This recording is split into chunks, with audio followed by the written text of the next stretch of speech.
Hello, this is Gene. I wanted to talk about one of the interviews on Millennial Woes. I can't say the thing, but he's doing every year or two on December. And I will link it below. I'm going to assume that most of you people have probably seen this since I have a very small subscriber count. It's very possible that you would know this person that he interviewed, who is Lauren Rose. I think it's episode 11, I guess, is what it was.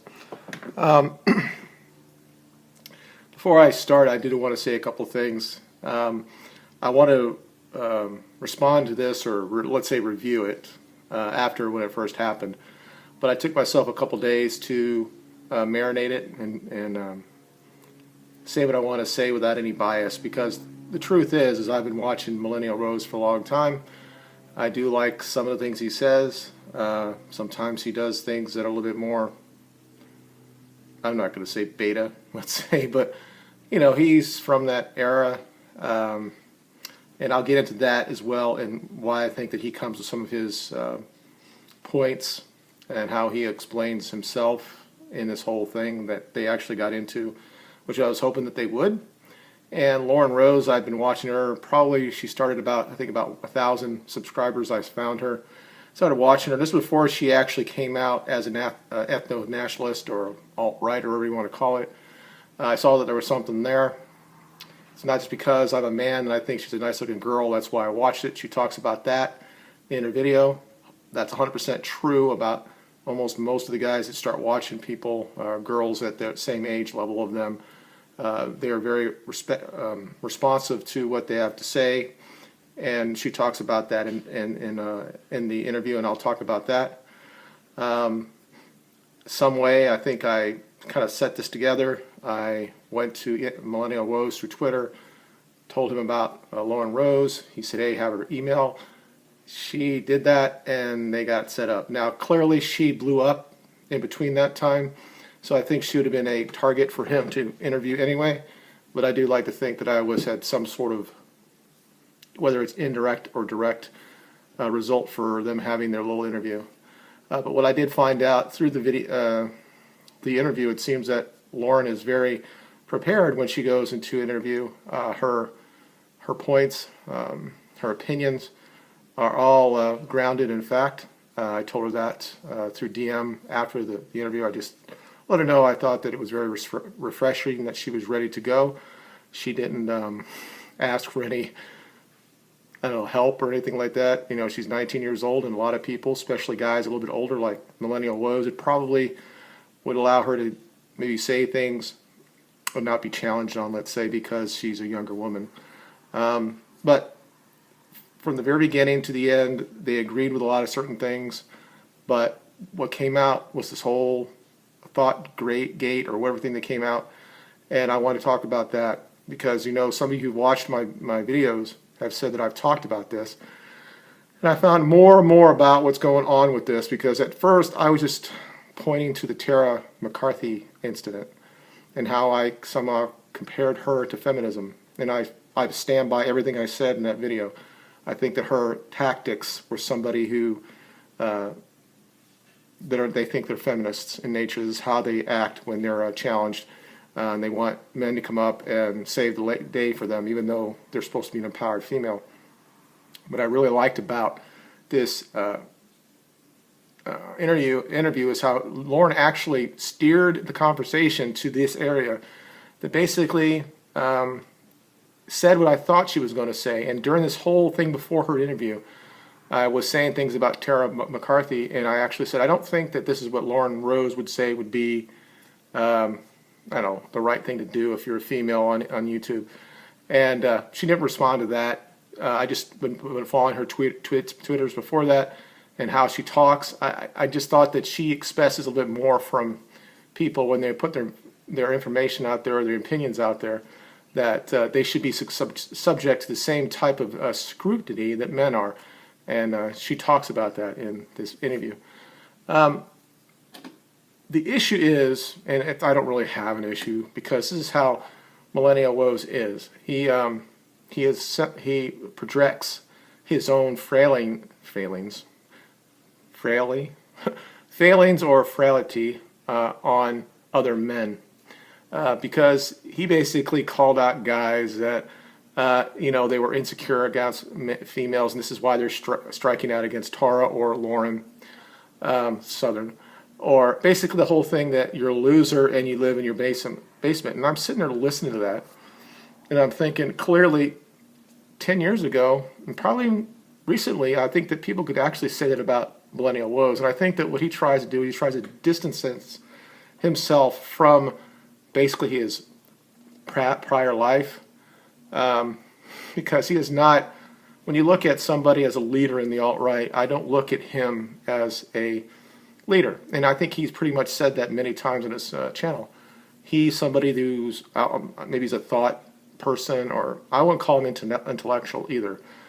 He does things a little bit different than other people online that talks about these type of issues, and he is somebody you can go to and talk to and have a fair shake, let's say. He will allow you to say what you're going to say, and then maybe he'll say what he's going to say, and he's not somebody that's going to just basically talk over you.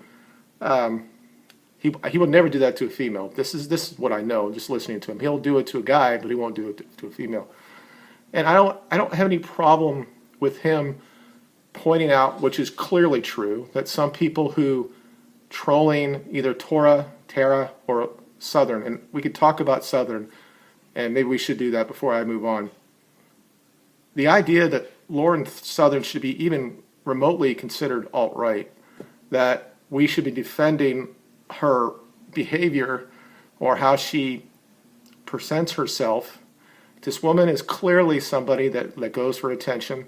I said it 6 months ago when they went to Berkeley and said that they won the Battle of Berkeley. And I said, these are parts of whatever it is, the alt-right, that are just doing it, and they're all media whores. And she is. She clearly is.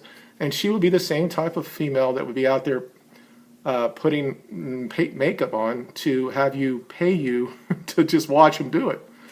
And again, he said this in the video that we should still allow people that have some sort of degeneracy, some sort of degenerate behaviors into the movement.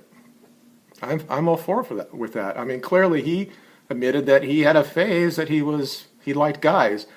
Now, obviously, somebody who is a heterosexual man, I don't believe that that's the case. If a guy is with another guy, I think that he either is bisexual or he's gay. But that doesn't matter what he has to. That doesn't affect what he has to say about ethno-nationalism or anything like that. But maybe he needs to just admit that's what it was, and maybe that's why he's not married right now. I mean, he wants to defend females who are just doing this stuff and have a huger platform than he does, because they're still young and they don't have babies yet and all that stuff, and we need to stop doing things to them. And the thing is that people really aren't. There are a small sectum of people that are doing this, the same people that do everything, that troll everybody. But he's 34 and he's not married and he doesn't have babies. So it's on both sides. I mean, I can sit there and point out everything like that. And I think that the small little subscriber count that I have, and what I try to do on this channel, is to say when I see things that are just a little too crazy, or a little too, it's when people think they're above everybody else when they're not really. I mean, clearly, you can't really compare somebody like Richard Spencer to Millennial Woes. And I don't even really like Spencer, and we could talk about him as well. But let's talk about Lauren Southern, because in my first video, I thought that this whole thing was based on Tara McCarthy. And I knew that there was little things out there that Southern had dated a Muslim person. And I didn't really give a shit because she's not part of the alt-right. She never has been. Maybe she was when things over in Europe and he was doing people that were dealing with identitarian stuff and immigrations and stuff, but she's never said she's ethno-nationalist. So I never thought that everybody in the alt-right was just thinking at her as that she's the pinnacle of a woman in the alt-right. I never would have ever thought that. There are other women out there that I might point at that. It wouldn't be Tara, but it might be Karen Emmerich, or the wife of a purpose or something like that, that talk about our people, our Volk, as she says. And I don't necessarily believe everything that she believes either. I don't really call her out. We've had some conversations through DM, So I don't have a reason to go on Twitter and call her out and then say stupid shit like, "Why don't you have a baby?" I mean, she wants to get married and have babies. But anyway, the problem I have with Millennial Woes here and how he looks at a certain section of the manosphere, that a lot of them actually like some of the things on the alt-right, and he wants to silence them because he wants to basically cast them out, saying that these are losers, they will never be good for the movement. And it's strange because 6, 8, 9 months ago, he was saying it was okay for the LARPers to be in the movement. There's a difference when somebody is just calling out Lauren Southern, saying, hey, it looks like she's a Jew, and that she's really just in it for herself, and she's not part of the movement, and then comparing to what happened with Tara McCarthy, who basically blamed everybody else and wanted men to come up and save her. Now, what Lauren talked about, this whole thing, she talked about traditional lifestyle. And she basically said, I don't really follow underneath that. And she shouldn't. She is 19 years old. She should learn she should live her life and find whoever she wants to be with. And then at the end of the day, if she wants to be a parent, go ahead and do it. Personally, I have a 20-year-old son. I wish that she would be him, but he needs to be helped. And I would think they'd be a good match. This was not me just here now white knighting for Lauren Southern. She totally, in my estimation, she destroyed him on this point. She talked about bullying people that are bad for the movement, and whether you're female or not. And the problem is, in all these type of movements, if a woman is claiming they're being attacked or harassed, and it's just been gone in steroids now, it's like gotten blown up because of what goes on with the Me Too and all these alleged harassment claims, and guys are losing their jobs, whether you're Democrat or Republican or whatever. It's just destroying everything, and it's finding itself in the alt-right. And what we find out is that we find the same problem. There is female nature and there's male nature. And what is so great, or not, depending on how you look at it, is how the MGTOWs actually talked about this years ago, that put it out there in the manosphere and figured out, hey, this is what happens. And of course, it's not all women and it's not all men, but females like certain things. They like the resources. They like to be protected. They like to have everything for them. And the society is built under females, and it's a gynocentric, I can't say the word, gynocentric society. And Lauren actually said that word. Clearly this woman knows.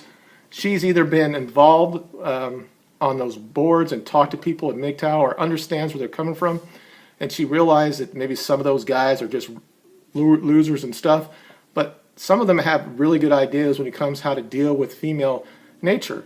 And she thinks that maybe women shouldn't be leaders in the movement. I think that what she talks about, I'm going to be on the front lawn out there at the front of the house, which is the alt-right house, let's say, and I'm going to be in the front yard or the front lawn, just welcoming people in, that you're going to listen to what I have to say and say, hey, that's palatable. I want to come here and listen. I think those are great things, and I think that those are good things, but I don't want to not stifle her intellectual capability, because she has it in spades. I mean, she does.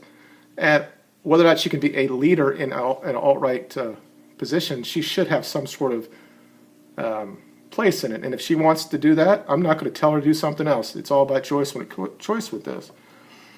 But when she talks about bullying stuff, all of a sudden, Millennial Woes just either became a man instead of have to defend other women, and said, I don't believe in I believe with most of what you have to say, but the bullying thing I just don't understand. And I think, this is just my opinion, I think that she put those words there just to see what he would say to it. Because when you say the words like bullying and attacking online, they've taken it to another level. It's like what really is assault, or what is really harassment.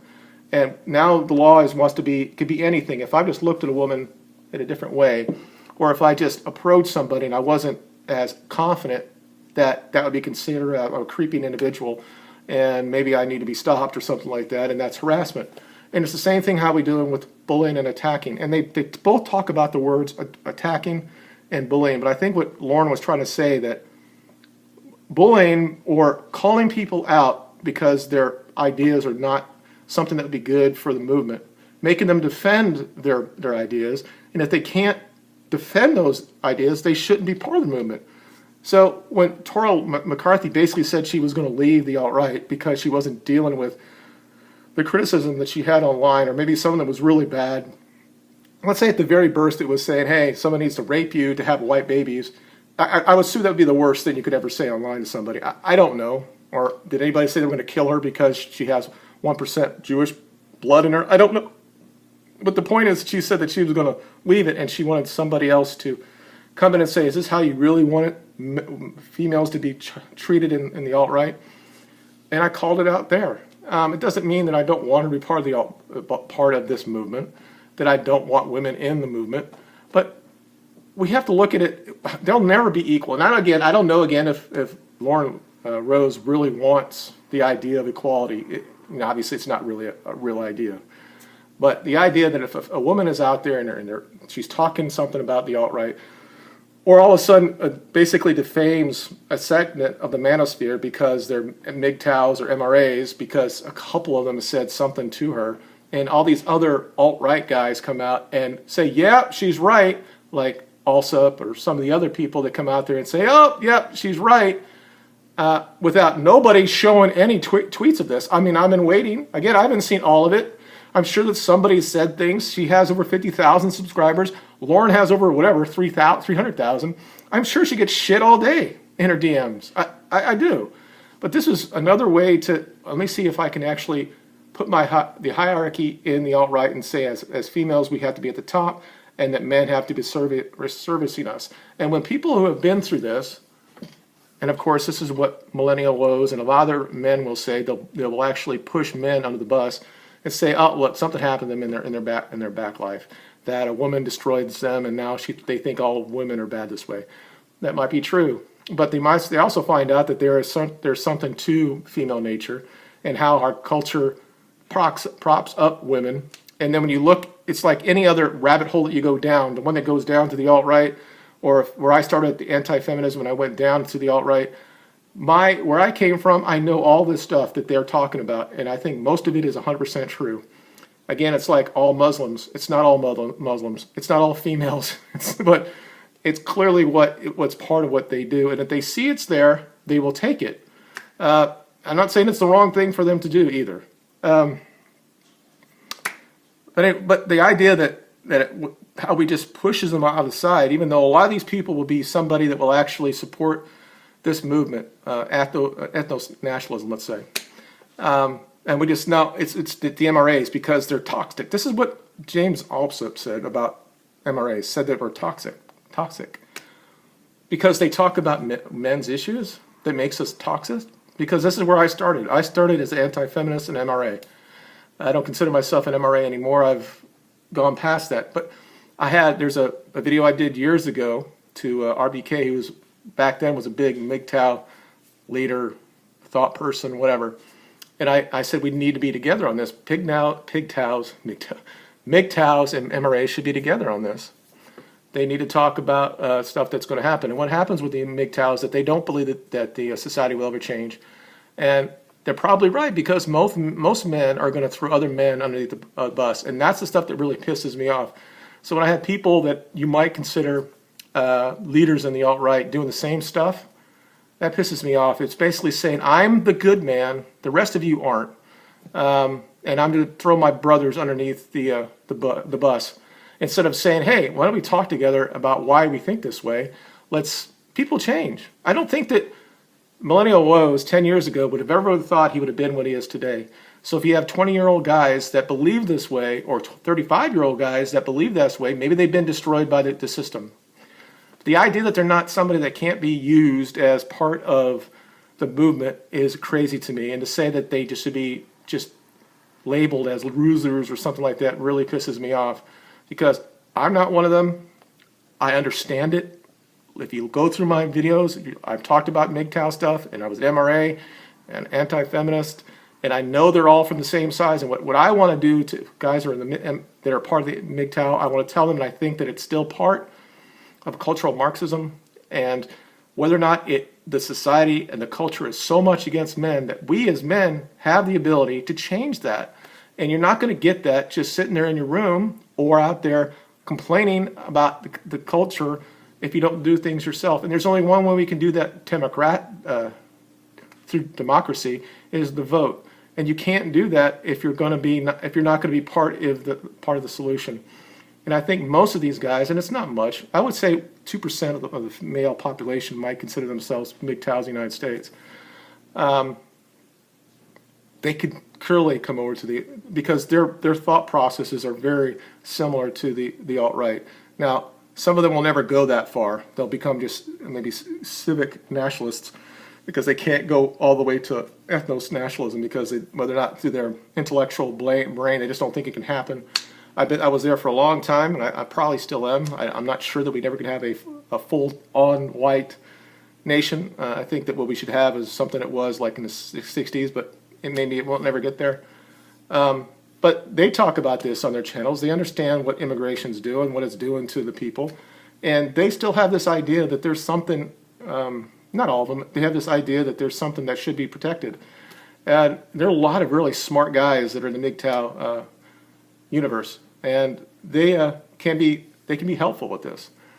But anyway, the entire thing was, like I said, the interview was just basically the first and the end. They pretty much bleed with everything. But the middle of that, what talked about women in the movement, quote unquote, attacking or bullying women off the thing. I just loved how Lauren allowed him to say what he had to say, and she just said, and just looked at him and kind of just said, no, I think that you can say stuff that could be offensive to them if they're not saying what needs to be said about the movement. If you're going to be part of the movement, you should say that. And you should call them out if they're doing something they shouldn't be doing that would be against the movement. Now, they both allowed that people could do things in their past that would not be looked at favorably right now. And they both have, I mean, I don't think she has, but clearly Woes have it. Anybody that's probably older than 30 might have something in their closet that you would just, oh my God, I can't believe this. And I don't think there should be a purity test when it comes to supporters of the alt-right. I don't think that, I don't have any problem if you're a Jewish person that you couldn't be part of the alt-right. The idea, do you believe that, if you believe you're Jewish and you think that Israel should have an ethno state, but if you're Jewish and you also think that European people should have an ethno state, come on in and let's talk about it and let's have that debate. And you can talk about the stuff that the United States do and foreign policies that probably needs to be stopped, and we could talk about what Israel does and what they do. And there are Jewish people that understand our plight. They do. Not in the media, of course. And these are people that we have to go after, that we have to find people that have somewhat of the same type of ideas. So at the same time, you can talk about Southern and say that she's clearly out there for the money, but she's also a conduit to the alt-right. So you understand that that's very important.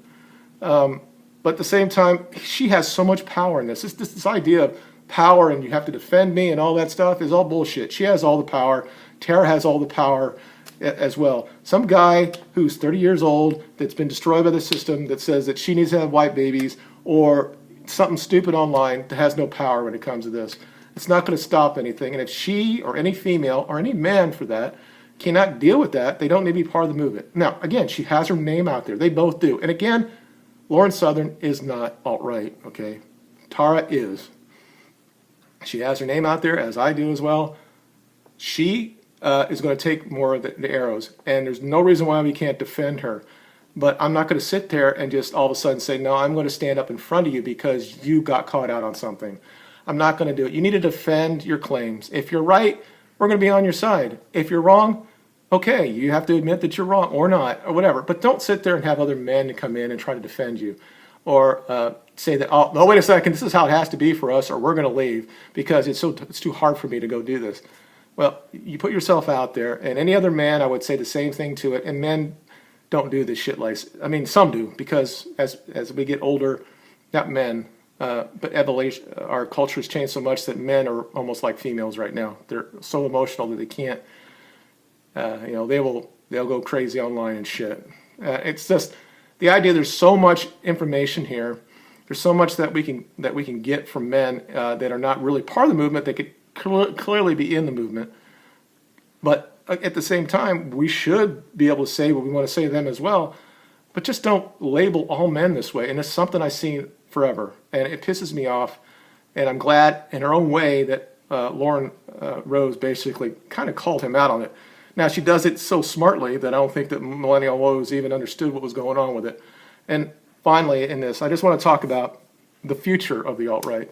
It's not Millennial Woes. He's always going to be there. He's going to be this guy that might be like a Hitchens or something like that, that might have something to say. But the future is people like Lauren Rose. It clearly is. And she needs to be there. And if she wants to be out in the front lawn welcoming people into the alt-right, that's great. Getting other females that have the same type of tenacity and honesty and integrity. You know, the very thing that makes it more respectful is to see a female that is very respectful and has integrity, and talks about responsibility, and saying if you say something stupid or you do something in the past and somebody calls you out for it, you have to deal with that. It's a part of the female nature that we haven't seen in a long time in this country, because everything is very geared to them. They have no responsibility. And she talks about either cryptically or directly in her tweets, in her videos, and she talks about this. And again, I could be over analyzing what she has to say, but I don't think I am. I think that she's doing things through her verbal skills that just shows her high level of intellect. And I think that she's going to be very important in the future. Now, she's changed. She was a libertarian, and now she's here in alt-right. She may go further somewhere else. I mean, she's young, but she's part of that generation that we've learned about that is more conservative than the previous generations, and we're seeing this. But as conservatism is not the isn't everything. Okay, this is about community and what the alt-right is about, and people like Lauren Rose is the future. Millennial Woes will be there, and we should support him. But in the future, it's really people who are 19, 20 right now. And we don't really have a true leader in the alt-right. And maybe in another video I'll talk about the quote-unquote leader of the alt-right right now. Okay, that's all I have today. It's been a long video. Thank you for watching. Just let me know what you think if you watched the interview between them two. Again, a lot of respect for both of them. Like I said, Millennial's a different guy, he has a different way to do things. He's more of an artsy type of guy who talks about these type of things. I just think that when you actually compare and what the potential for Lauren Rose, to me it's unlimited. But again, it's really up to her what she wants to do. Now, I'm going to go ahead and send it to these guys and hope you guys will watch it. I know it's a long time to watch, but I do respect both of you. And you guys have a good day, and both of you have a great Merry Christmas and a new year, and I'll talk to you later.